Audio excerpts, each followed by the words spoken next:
Kami dari kelompok 3. Kami ingin mempresentasikan hasil dari karya kami mind mapping yang berjudul Majalah Karirku dengan tema Menyusun Masa Depan Sejak Dini.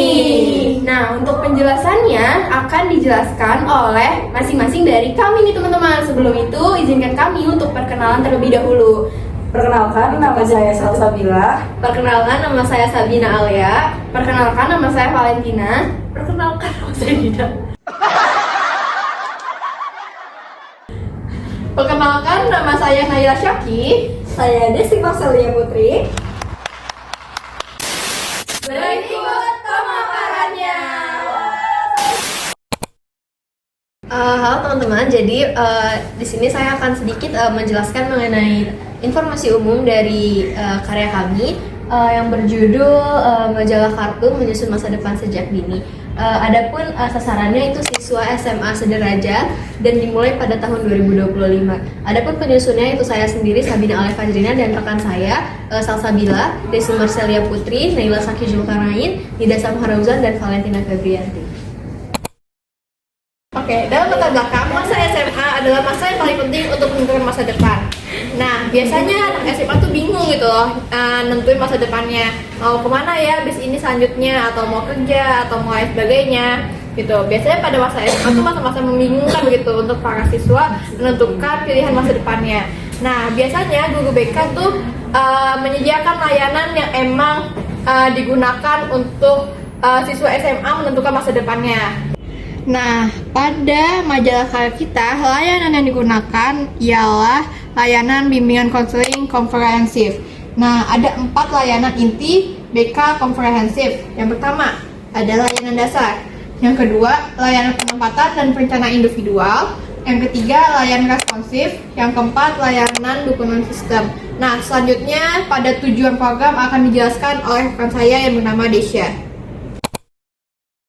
Oke teman-teman, di sini ada tujuan dari program ini dibuat. Kenapa sih program ini dibuat? Program ini dibuat dengan bertujuan untuk membantu siswa-siswi merencanakan karir. Nah, namanya juga kan majalah BK, majalah karir, berarti kita mengarahkan siswa-siswi baik SMA maupun SMK untuk menentukan karirnya lebih lanjut lah. Terus ada memberikan layanan yang komprehensif untuk mendukung kematangan pengambilan keputusan karir. Jadi kita kita memberikan layanan yang responsif gitu untuk menentukan jenjang karir bagi siswa SMA maupun SMK seperti itu.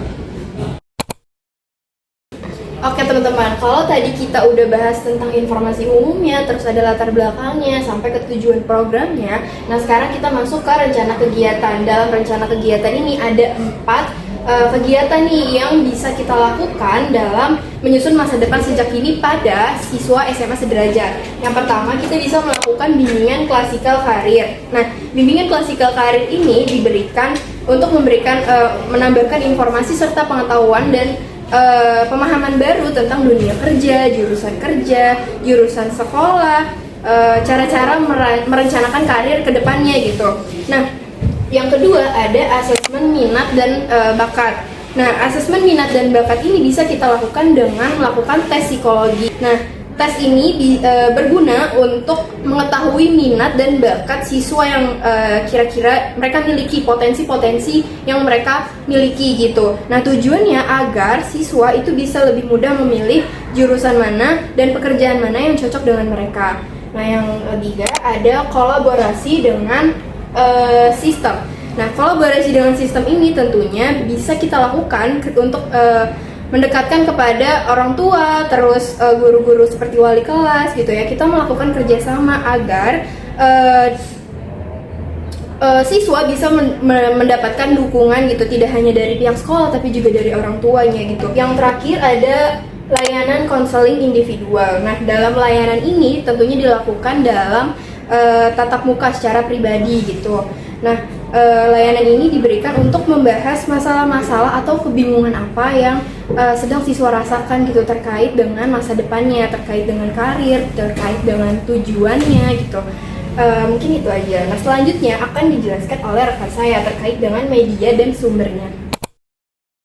Oke, selanjutnya karena tadi udah dijelasin sama Valin tentang rencana kegiatan, sekarang kita masuk ke media dan sumber yang digunakan ya teman-teman. Nah, yang pertama itu menggunakan modul BK komprehensif. Nah, modul BK komprehensif ini itu buku panduan, jadi buku materi lengkap yang digunakan guru BK untuk membimbing siswa untuk merencanakan karirnya, terus juga layanan-layanan lainnya. Terus yang kedua itu lembar kerja rencana karir. Nah, ini tuh kayak formulir atau juga kertas kerja yang digunakan siswa untuk menulis rencana karir mereka ke depannya tuh gimana, kayak minatnya, terus kayak pilihan jurusan mereka atau tujuan untuk masa depan mereka gitu. Nah, yang ketiga itu tes psikologi, ini ada DCM, AUM sama ITP, sorry.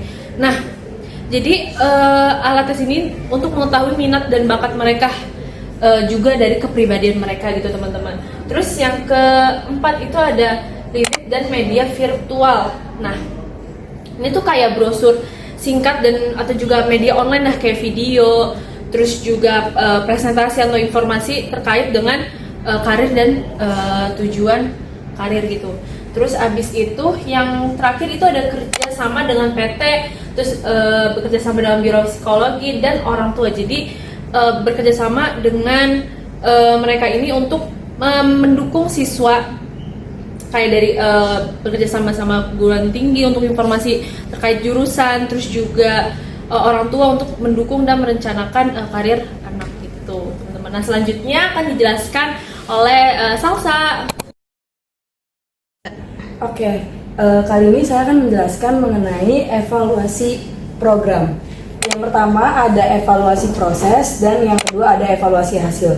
Nah, evaluasi proses ini kita ini memastikan kehadiran siswa yang ikut dalam proses bimbingan tersebut, kemudian bagaimana partisipasi aktif dari siswa tersebut. Jadi kita lihat apakah ketika bimbingan itu siswa aktif dalam menyampaikan pendapat atau tidak, kemudian respon mereka tuh bagaimana, kayak tektokannya tuh nyambung apa enggak sih, kayak gitu.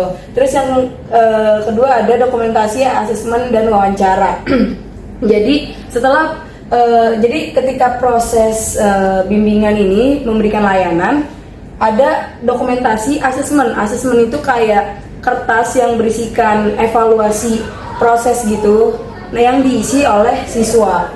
Nah, kemudian setelah proses bimbingan tersebut selesai, ada yang namanya evaluasi hasil. Ini ada perubahan pemahaman siswa tentang karir. Jadi setelah proses yang tadi layanan karir yang diberikan, apakah siswa tersebut sudah paham belum sih mengenai si karir ini gitu, si perencanaan karir ini. Jadi nanti akan ada evaluasi hasil lagi gitu. Terus kemudian kemampuan menyusun rencana karir individu. Kemudian setelah paham apakah siswa itu udah bisa menyusun rencana karirnya dia atau belum. Kemudian ada umpan balik dari siswa, orang tua dan guru. Jadi adakah saran nggak sih gitu dari stakeholder sekolah, baik dari siswa, orang tua maupun guru di sekolah tersebut. Nah, teman-teman, sudah berakhir nih presentasi dan penjelasan terkait dengan majalah Karirku. Gimana teman-teman, menarik gak? Menarik! Nice! Menarik banget kan? Nah, semoga apa yang kami presentasikan ini bisa menjadi ilmu untuk teman-teman semua, dan semoga bisa menjadi bekal untuk tentunya siswa-siswa sederajat nantinya. Nah, kami dari kelompok 3 kurang lebihnya mohon maaf. Wassalamualaikum warahmatullahi wabarakatuh. Yeay! Warahmatullahi wabarakatuh. Oke. Jangan ngomong sih. Sargona.